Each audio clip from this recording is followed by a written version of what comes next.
Good morning everybody.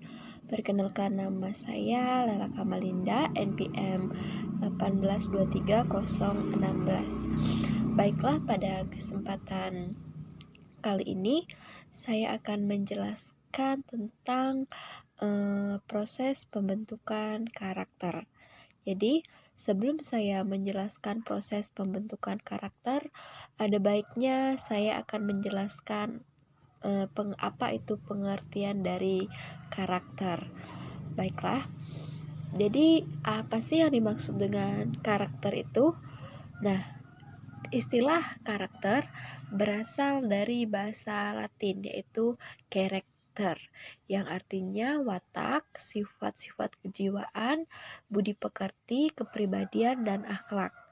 Dan seorang ahli yang bernama Saunders mengungkapkan bahwa karakter itu adalah sifat yang nyata, berbeda, dan dapat diamati oleh individu, yang artinya karakter ini dapat ditunjukkan pada masing-masing orang, dapat dapat dilihat dan dimiliki oleh setiap individu yang tidak sama dan dapat dilihat sehingga dapat dikatakan berbeda.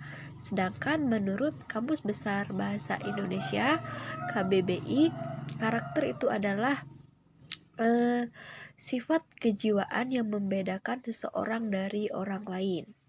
Seseorang ahli yang bernama Wine mengungkapkan bahwa karakter itu menandai bagaimana cara memfokuskan nilai kebaikan dalam bentuk tindakan, tingkah laku. Oleh sebab itu, seseorang yang berperilaku sombong, tidak jujur, rakus, kejam dikatakan sebagai orang yang berkarakter jelek atau tidak baik. Sementara orang yang berperilaku baik, suka menolong, dikatakan sebagai seorang yang memiliki karakter mulia dan berkarakter baik. Jadi, karakter itu sangat erat kaitannya dengan personality atau individu seseorang. Nah, secara psikologis dan sosiologis terdapat hal-hal yang berkaitan dengan terbentuknya karakter. Unsur-unsur tersebut menunjukkan bagaimana karakter seseorang. Dan unsur-unsur tersebut yang pertama adalah sikap, yang kedua emosi, yang ketiga kepercayaan, yang keempat kebiasaan dan kemauan, dan yang kelima konsepsi diri. Baiklah, yang pertama saya akan menjelaskan sikap, unsur-unsur dari terbentuknya karakter. Yang pertama yaitu sikap. Sikap seseorang merupakan bagian dari karakter, bahkan dianggap sebagai cerminan karakter seseorang tersebut. Nah, dalam hal ini, sikap seseorang terhadap sesuatu yang dihadapannya biasanya menunjukkan bagaimana karakter orang tersebut. Dan yang kedua yaitu emosi. Emosi adalah gejala dinamis dalam situasi yang dirasakan manusia yang disertai dengan efeknya pada kesadaran, perilaku, dan juga merupakan proses sosiologis. Nah, tanpa adanya emosi dalam kehidupan manusia, tentunya hidup ini akan sangat hambar dan manusia selalu hidup dengan bersikap dan merasakan emosi identik dengan perasaan yang kuat. Dan yang ketiga yaitu kepercayaan.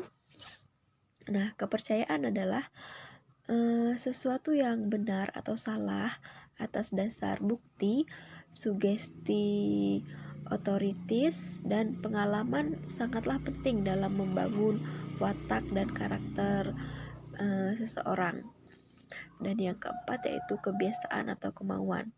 Nah, kebiasaan adalah aspek perilaku manusia yang menetap, berlangsung lama, dan terjadi berkali-kali. Sedangkan kemauan yaitu kondisi yang sangat mencerminkan karakter seorang karena kemauan berkaitan erat dengan tindakan yang mencerminkan perilaku orang tersebut. Yang kelima yaitu konsepsi diri. Konsepsi diri adalah proses totalitas, baik sadar maupun tidak sadar, tentang bagaimana karakter dan diri seseorang tersebut dibentuk. Itulah tadi 5 unsur yang mempengaruhi proses pembentukan karakter. Dan selanjutnya saya akan menjelaskan pengertian proses pembentukan karakter. Jadi pengertian proses pembentukan karakter itu adalah tahapan untuk membentuk sikap atau sifat seseorang menjadi lebih baik. Nah, tentunya proses tersebut tidak bisa dilakukan secara langsung, melainkan harus bertahap dan berulang-ulang. Nah, adapun tujuan dari proses pembentukan karakter itu sendiri adalah mendorong lahirnya anak-anak yang baik. Dengan tumbuh dan berkembangnya karakter yang baik akan mendorong tumbuh dengan kapasitas komitmennya untuk melakukan berbagai hal yang terbaik dan melakukan segalanya dengan benar serta memiliki tujuan hidup. Itulah pengertian dari proses pembentukan karakter. Oke, baiklah, selanjutnya saya akan menjelaskan 3 faktor yang sangat penting dalam pembentukan karakter anak. Baiklah, ada 3 faktor yang sangat penting. Yang pertama yaitu pembentukan karakter di sekolah, pembentukan karakter di lingkungan masyarakat, dan yang ketiga pembentukan karakter di dalam lingkungan keluarga. Baiklah, saya akan menjelaskan yang pertama yaitu pembentukan karakter di sekolah.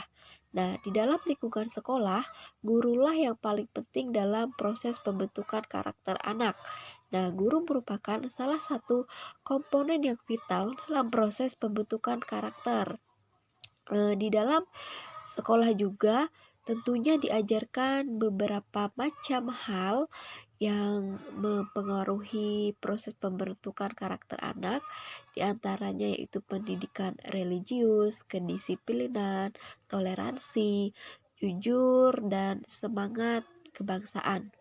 Dan yang kedua yaitu pembentukan karakter di lingkungan masyarakat. Nah, lingkungan adalah salah satu tempat yang paling menentukan proses pembentukan karakter diri seseorang.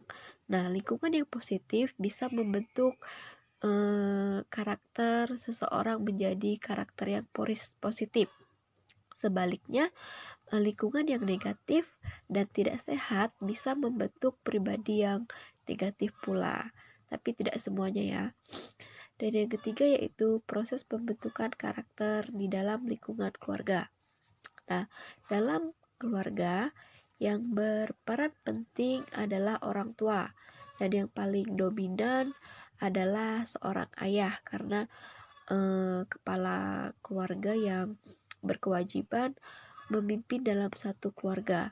Nah, dalam kehidupan keluarga kita harus membiasakan menerapkan nilai-nilai kebiasaan yang positif yang yang pada akhirnya akan diteruskan oleh si anak pada lingkungan sosial yang lebih besar, yaitu sekolah dan masyarakat. Selanjutnya, bagaimana proses pembentukan karakter itu terjadi?